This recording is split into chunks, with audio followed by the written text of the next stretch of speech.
What's going on, everybody? Thank you for checking in to Breaking Ground Podcast. It's the first ever episode. We have a very special guest, Bart Gross. Bart, thank you for coming on. I appreciate it, Kiefer. Yeah, I'm glad you asked me to come. I'm Absolutely. happy to do it. Yeah, absolutely, brother.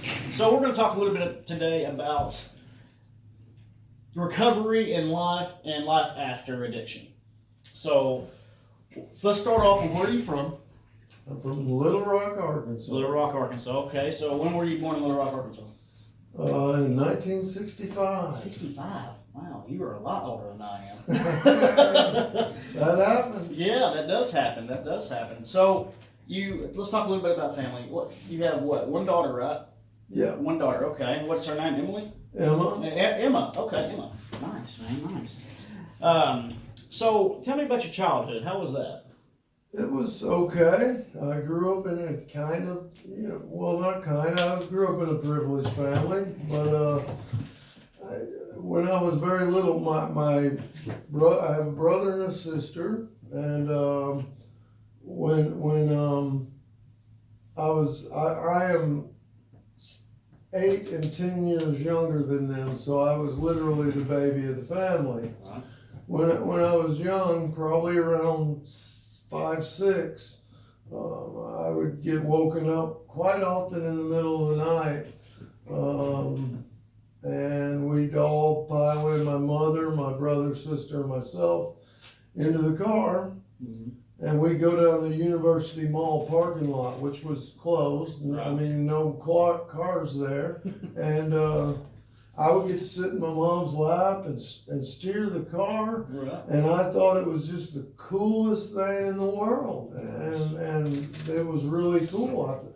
I come to find out later it's because my father was an alcoholic and became abusive, and both physically and verbally with my older siblings and my mother, and my mother would have to load us all into the car to get us out of the house until Dad passed out. And this happened a lot. Like I say, I was oblivious to it. I wasn't receiving the abuse at that point in my life because I was already in bed when this stuff occurred. But it was...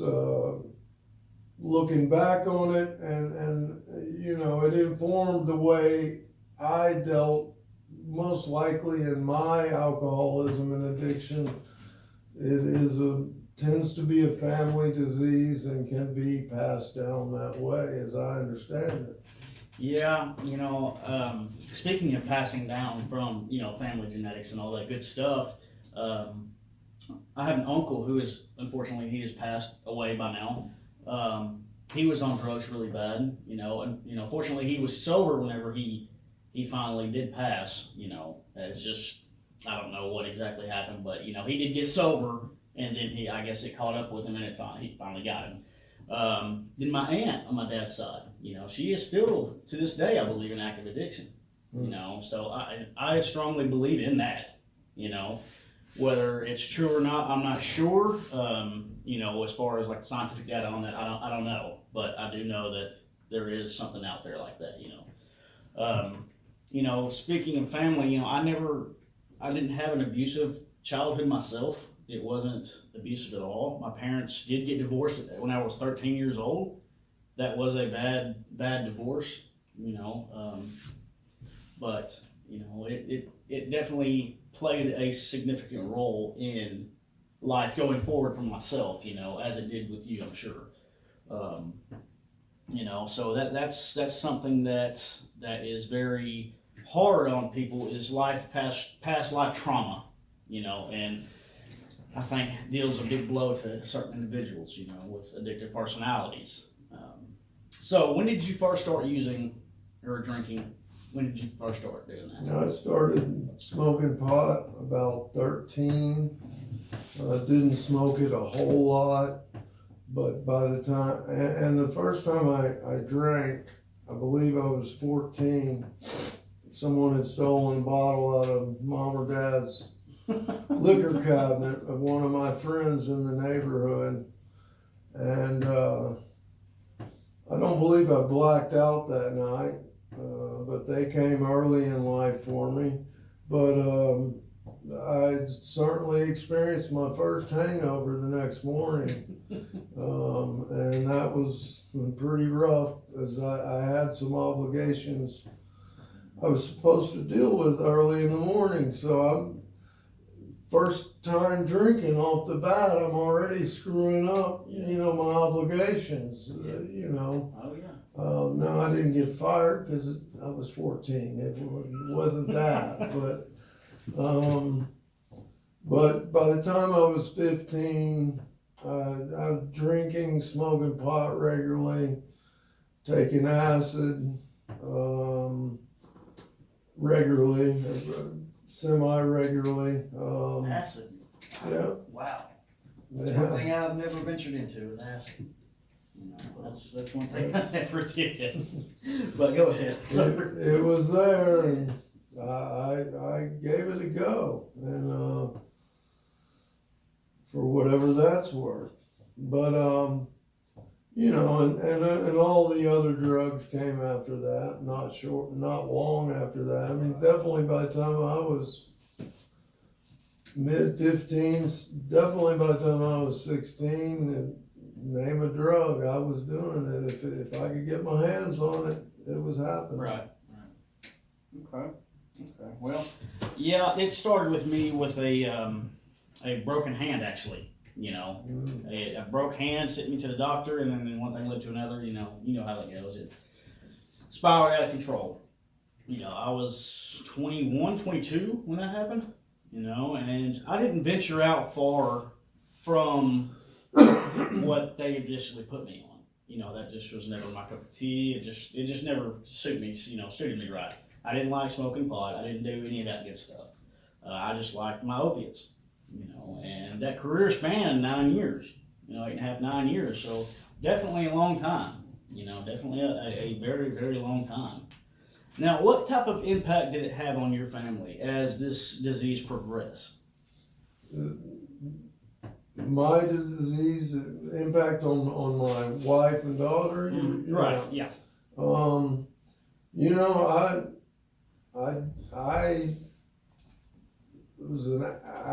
knew when I was about 19, I gotten 2 DWIs in short order, maybe even I might have been 18. Regardless, I was young. I went to the Gist House to try to get out of some trouble. Was in a drug rehab. Attended AA. As a younger child, my mother had made me attend Alateen, which is Children of Alcoholics. It's a support group for them. Okay. It's a subsection of Al-Anon, which is for adult family members of alcoholics. Right, like we know of it today. So I was aware of addiction and alcoholism from an early age. By the time I was 18, 19, I knew I was blacking out frequently enough, getting in trouble. I knew I had it. I was an alcoholic. So like I say, I was in Gist House recovery, 30-day deal, attended meetings, but I wasn't ready. I mean, I took the information and said, okay, and for a while I said, I gotta stop drinking. This is nuts. But I said, I'm gonna keep smoking pot and doing another stuff, drugs, because that didn't get me in trouble. It's the alcohol that's getting me in trouble. Well, even if that idea would work, which in my opinion it won't work, as I've come to understand, it didn't last very long. I didn't go to meetings once I had the obligation kind of behind me. Right. And back to the races I went. Yeah. I definitely can relate to what you just said about taking in the information but not sticking with it or giving a shit about it. The first 2 treatment centers I was in, I was the same way. You know, I was there, you know, I thought that this would cure me, you know, but lo and behold, it didn't. And that information is very critical and crucial, you know, to staying sober and finding long-term sobriety, you know.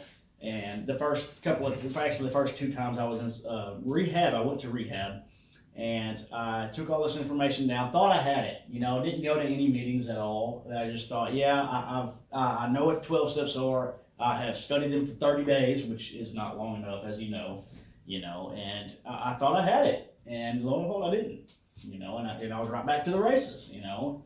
But it definitely had a big impact on me, you know, because whenever I stepped out of rehab, both those times, I went right back into the same thing that got me there to begin with. You know, all the stress, the family life, everything like that. And that was a big mistake. I didn't realize that until this time, you know, this past time that I was in. And it was definitely something that I had to change. You know, as you know, change is scary. Change is very scary, and change is a good thing. It's growth. It means that you're doing something different outside of your comfort level, you know, and that's new, that's exciting, that you want to grow yourself in. And that's what I did this time, and I think that was the best thing I could have done. The absolute best thing I could have done, you know. So during your active addiction, what were some of the things that you liked to do when you were, you know, out there drinking, or, you know, on acid or whatever it was on? What were some of the things that you did? Well, a lot, mostly as long as there were drugs and alcohol, I was game to do anything. But I did take a left turn in life and started following a band called the Grateful Dead. Mm-hmm. Which, for people that don't know, is largely revolves around the concert experience is based off of an LSD trip, and it was a lot of fun. I mean, I'm not gonna, you know, deny that. A lot of my early addiction was fun. You know, and I think people later in life get sober and clean might say, you know, oh, maybe for some it is horrible from day one, but the progressive nature of the disease, for me, it wasn't till as I got older, it got worse and worse to the point of it just didn't work. It ruined my marriage, you know. But as far as I got off track there, what I did for fun, I mean, you know, good question, because I don't know. I mean, I did drugs and I did alcohol, and that was fun to me, and whatever else happened. But I did like the rock and roll and going to concerts and So doing that. You lived a fast rock and roll drugs lifestyle there for however many years. Yeah. Okay. Yeah, I can definitely relate to that. You know, not the rock and roll and all that good things, but the fun aspect of it. You know, the fun aspect of it was, for me, it like you said, it was fun during the first however many years, you know, I was in it. You know, and nothing could stop me. You know, I would do drugs and I would be Superman, you know, so to speak, you know. I'd be Superman, and, you know, I would, as time went on, you know, it stopped being fun. It was like a full-time job at that point, you know. There was like a certain switch or a day it happened. It was just like a full-time job, but very stressful. The stress level was definitely up there, trying to keep all your lives in order, trying to keep up with family appearances, because, as you know, you become reclusive. You know, you become to yourself. You don't really give a shit about what everybody else is doing. As long as you were good, you were happy. You know, and that's the way I believe, you know, I think most people are that are in recovery and that were in active addiction. We're like that. And so, you know, it's funny that whenever you finally get sober and you finally get clean, that you think back on, you know, damn, I really did have a fun time doing this shit. But then it was like a serial nightmare, you know, that you just lived for however many years, you know, and it's not worth it. To me, it was not worth it, you know. It definitely had a big impact on my family, you know, as far as I had a daughter during my active addiction, you know, and I was there physically, mentally, I was checked out, you know, which I'm sure you can relate to. Oh, definitely. You know, and those are some of the things that I regret is that, you know, I wish I was there to help her mom more. You know, I wish I was there to remember some of the good times that were there. You know, and it definitely played a significant role on her and our relationship. You know, it did.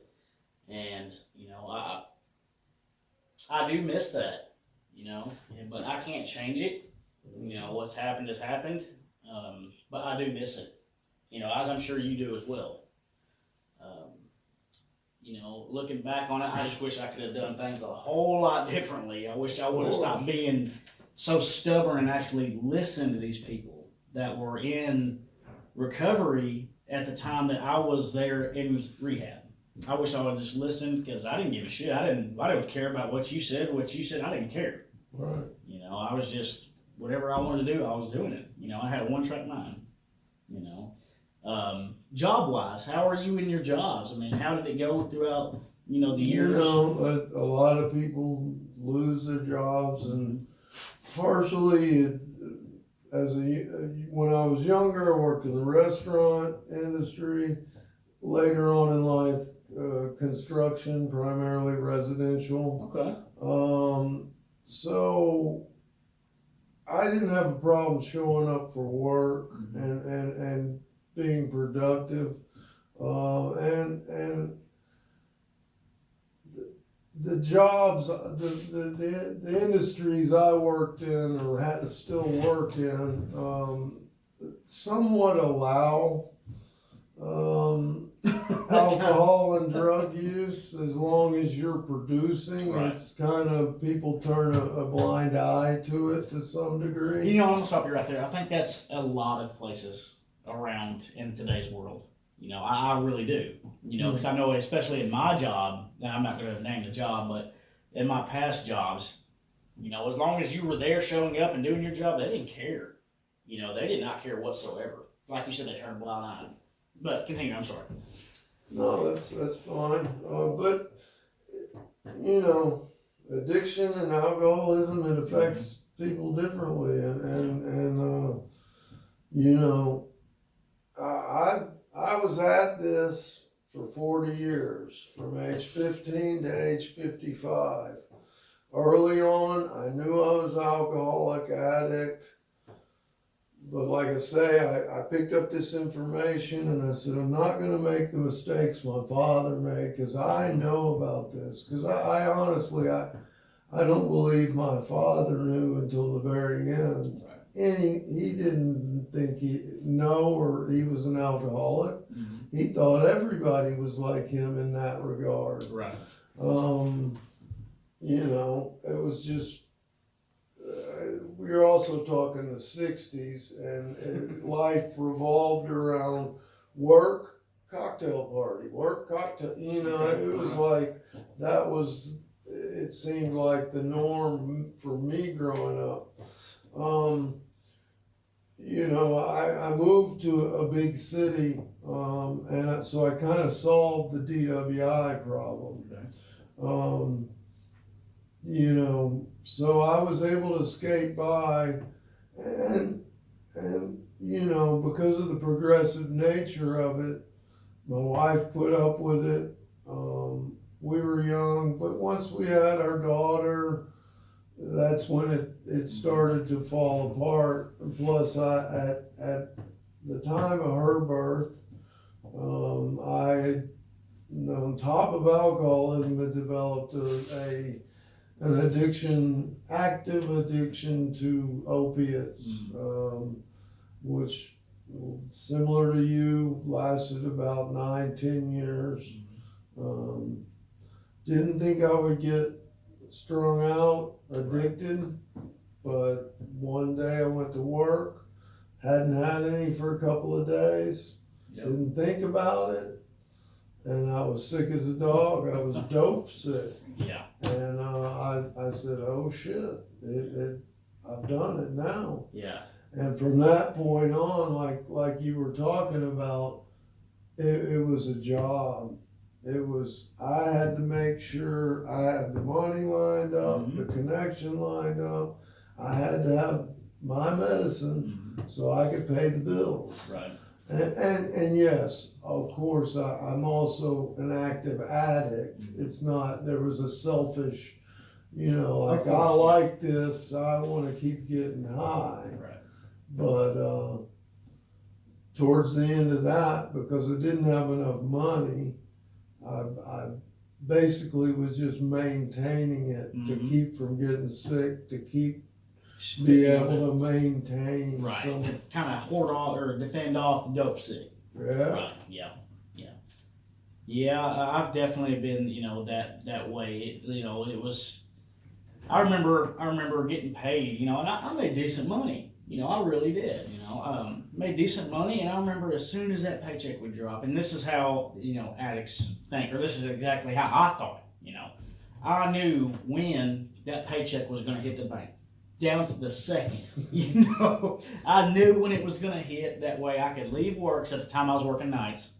Midnight shift, graveyard. I would leave work, run to the bank, get all the money out, and then after that, I would go hook up the connect. I'd go over to the dope man's house, do what I had to do, and then I was good. But after that first day, I was trying to figure out how I was going to replenish this money, plus still have money for my addiction. And that was very stressful. That led to lost time with, the significant other, because I was so worried about trying to get everything lined back out, and lost time with my daughter, lost time with, on family events. So yeah, it's definitely very stressful, and definitely a full-time job. But I tell you, the second that I realized that I had a problem, and I actually 100% committed to it, the weight lifted off of my shoulders was unbelievable. It was like being free, which I'm sure you've experienced that same thing, but it's part of it, and it's not worth going down that rabbit hole, so to speak. But me and you've had a lot of conversations throughout the last 6-7 months, and you've gotten me through a lot of tough times, as I've as well. Yeah, it's the camaraderie with people in recovery that I cherish the most, because those people are like me, and there for the longest time, everybody that I was associated with and around, I didn't think that I fit in anywhere. I really didn't. But it's just one of those things. So how about them Raiders, man? I like them Raiders. You like them Raiders, huh? I do, and made some good big time off season moves. Like what? Like Devontae Adams. Okay. He was touted as the #1 receiver right now in the NFL. I don't know, that at least some people are touting that. It might just be Raiders fans, but yeah. So he played for Green Bay. Ask them. They're not happy he left. Gotcha. See, I'm not a very big NFL guy. I've watched a couple of Raiders games with you, and I know that you were a very diehard Raiders fan. Yeah. And you get quite upset when things are not going the right way. So, that's definitely always fun to get together with you guys, Larry and, other people around here to watch the Raiders games, But as far as anything else, man, do you think that this journey has been easy?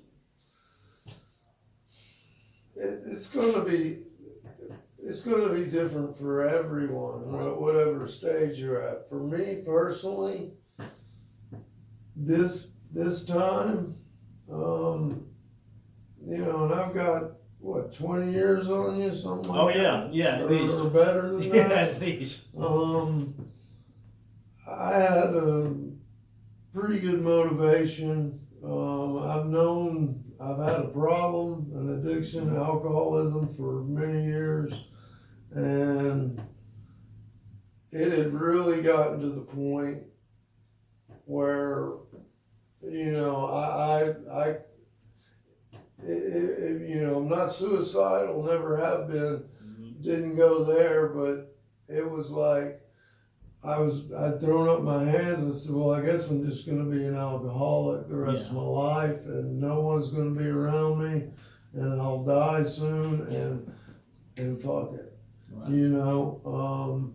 But so for me, long-winded story, it has been easier than I thought for me, but I have walked into here, you know, serious pretty much from day one that, you know, I'm not a good multitasker in all areas of life, but I tend to get focused on one thing, and I focus in hard on that. That was Grateful Dead, the Oakland Raiders, and now recovery. You know, AA. I mean, AA is the tool I use, the program I use. Sure. And it is, you know, doing the 12 steps, as honest and as thorough as I can. Man, I've never been so happy, and I've still got a lot of issues and problems, but I'm working.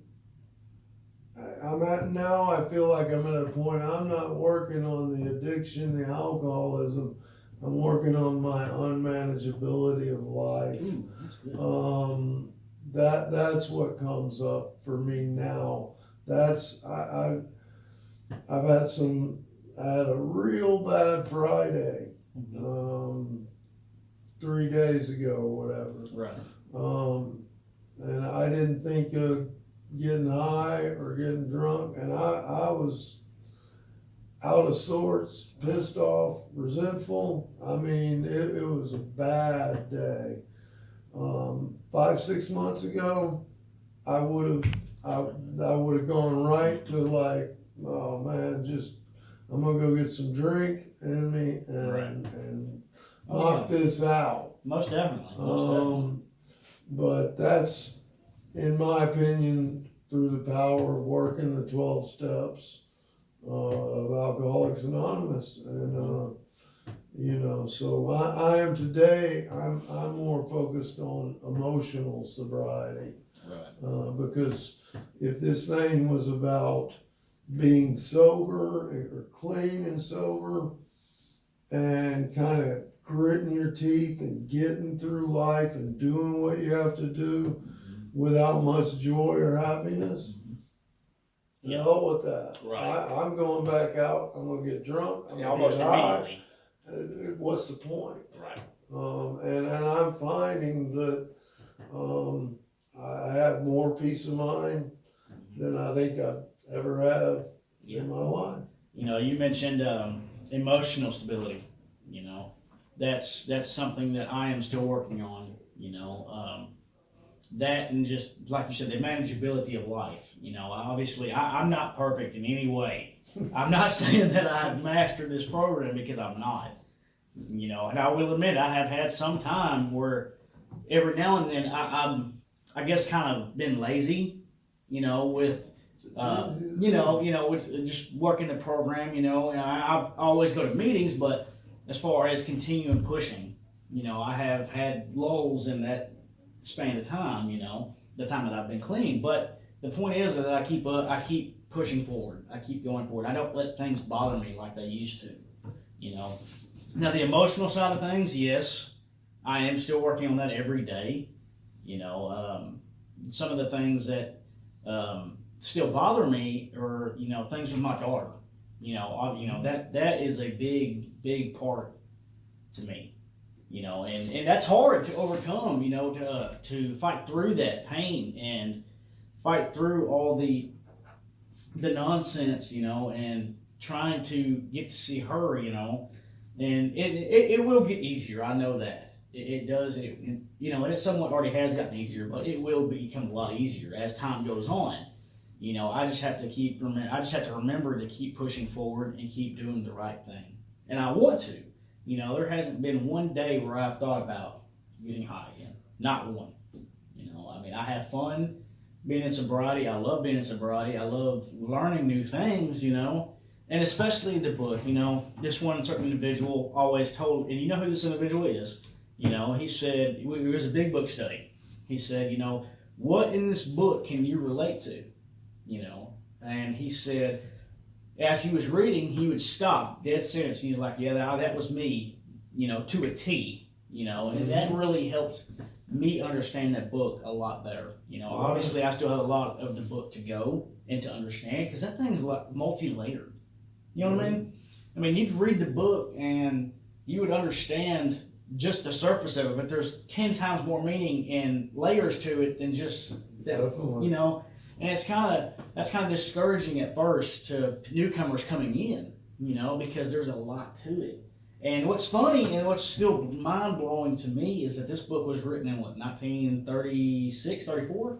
34, I believe. 34, published in 39. Yeah, somewhere in the 30s, you know, and everything in the book is still ringing true today.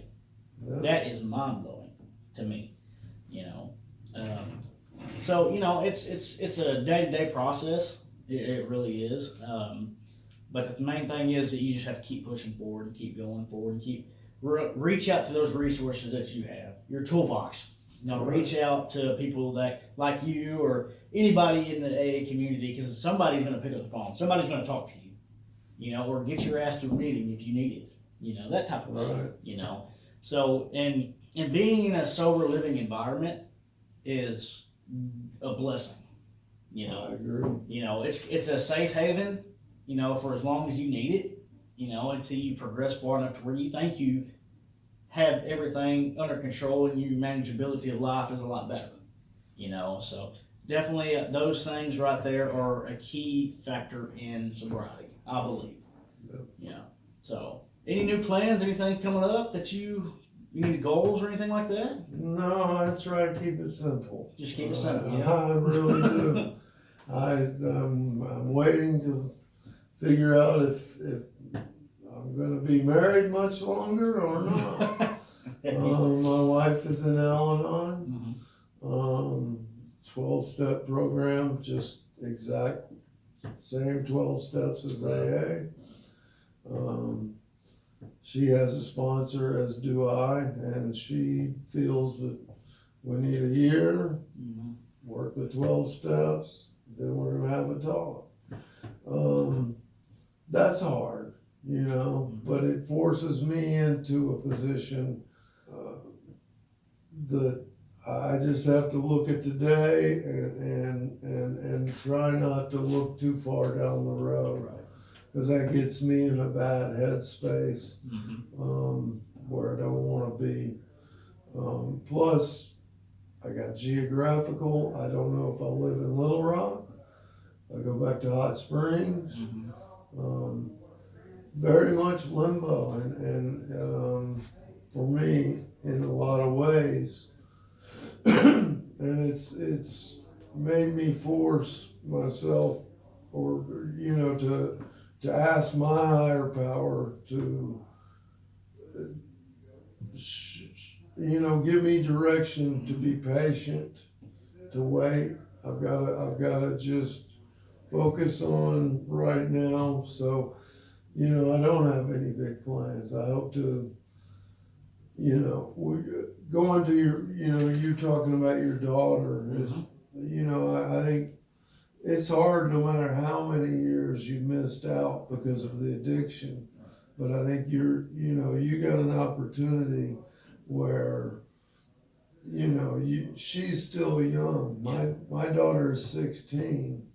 And I was physically there, but I wasn't there.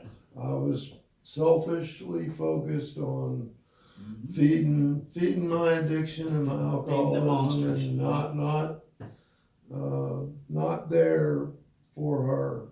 And you know, if if you remember back when you were 16, Mm-hmm. it's, you know, that you're getting beyond wanting to be with mom and dad. Yeah. Yeah. In a big way. Most definitely, you know. So that weighs on me heavily, you know, and I think you need to focus on, you've got an opportunity, you know, Right. your daughter's young enough that you got many years to create that. Right. All those memories and whatnot, good memories. Yeah, she's not even 2 yet. Yeah. Right. So the good thing about it is that she will not remember any of this, but trying to, I guess, how I word this, I guess trying to live with what I have done, you know, and I've forgiven myself for a lot of things, because I can't induce growth if I don't forgive myself for what I've done in the past, you know. So I've forgiven myself for a lot of things, but the one thing that I do regret and still have a little problems with is that, you know, Sure. you know, it's just, it's kind of a mind playing thing, you know, but it'll get better as time goes on. You know, I'll learn to forget it all the way and move forward, and everything that I do now will help that. You know, I just got to keep pushing forward and keep moving forward and keep doing what I do, you know, which is fully indulging in sobriety and keep doing the next right thing, you know, and making sure that I take care of her on my end, you know. Right. So that's definitely, you know, something that weighs on me. But man, I think that's gonna wrap it up. You know, I appreciate you being on. Thank you so much, man. I appreciate thank you it. for Yes, sir. having me. I'm excited to get your podcast going. Yeah, this is the first episode, by the way. Oh, wow. So hopefully, you know, there's still some things that we have to improve on, but hopefully that, you know, it went all right. Well, it's just like recovery. It doesn't Yeah. start perfect. That's a good point. Well, it won't ever end perfect, but No. we strive towards perfection. Absolutely. Progress. Absolutely. Guys, thank you so much for watching Breaking Ground Podcast. Thank you so much to Mr. Bart Gross for being here. Remember to like, share, and subscribe. We'll see you next time.